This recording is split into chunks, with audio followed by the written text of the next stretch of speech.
2024 just started. Here's everything Apple will give us the beginning of this year. First thing is upgraded Apple CarPlay. Back in 2022, Apple released a new version of Apple CarPlay. After that event, things went pretty quiet until now. Aston Martin just came out and said they're going to add the new CarPlay to their 2024 models. This new CarPlay is incredible. It's not just one screen anymore. It'll work with all the screens that you have in your car. Nowadays, new cars have sometimes 2, even 3 new screens, and they're all going to be able to use CarPlay. You can have one screen display your music, one screen display your maps, and one screen to display your speed.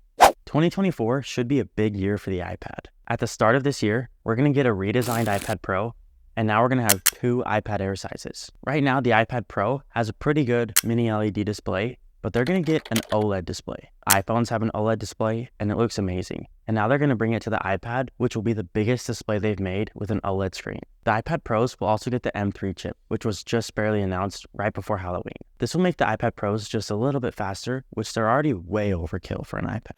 This will help with things like gaming or video editing, things that take a lot of processing power. The iPad Pros might also get the same MagSafe that you find on your iPhone. This would be really cool because it would free up your Thunderbolt 4 port. Right now, the iPad starts at $799, but it might jump to a starting price of $1,500. Rumors say it's because of the OLED display, but that'd be crazy to double in price just because of a display. Since the iPad Pros are so expensive, the iPad Air might be the way to go this year. It's going to come with 2 sizes this year, a 10.9-inch and a 12.9-inch. Other than the 2 sizes, the iPad Air is not getting much this year, but it's still a really good buy. iPads are really just used for writing documents or watching YouTube or something.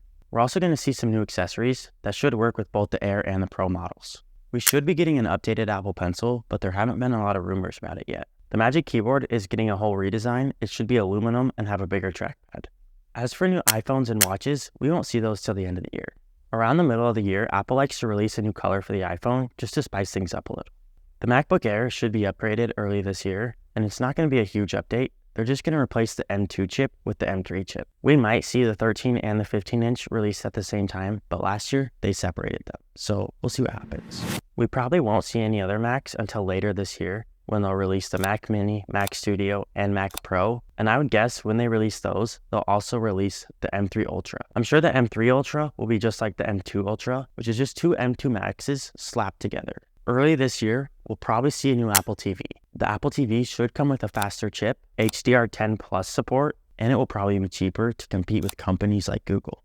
Finally, the Vision Pro is coming sometime late January to early February. Recently, there were leaks of a new case that will slap to the front of the Vision Pro. I wonder if it's kind of like the AirPods Max case, so if you put the Vision Pro in its case, it turns it off or puts it in sleep mode. Even though we haven't seen much of the Vision Pro, we're getting rumors of a second Vision Pro headset. The 2 versions are pretty similar, but this second headset doesn't have any speakers and the head strap is a lot more simple. I hope that this is that lower cost Vision Pro that we're all waiting for, because $3,500 is way too expensive. Thanks for watching. Leave a comment what you liked about this video and hopefully I can learn from it.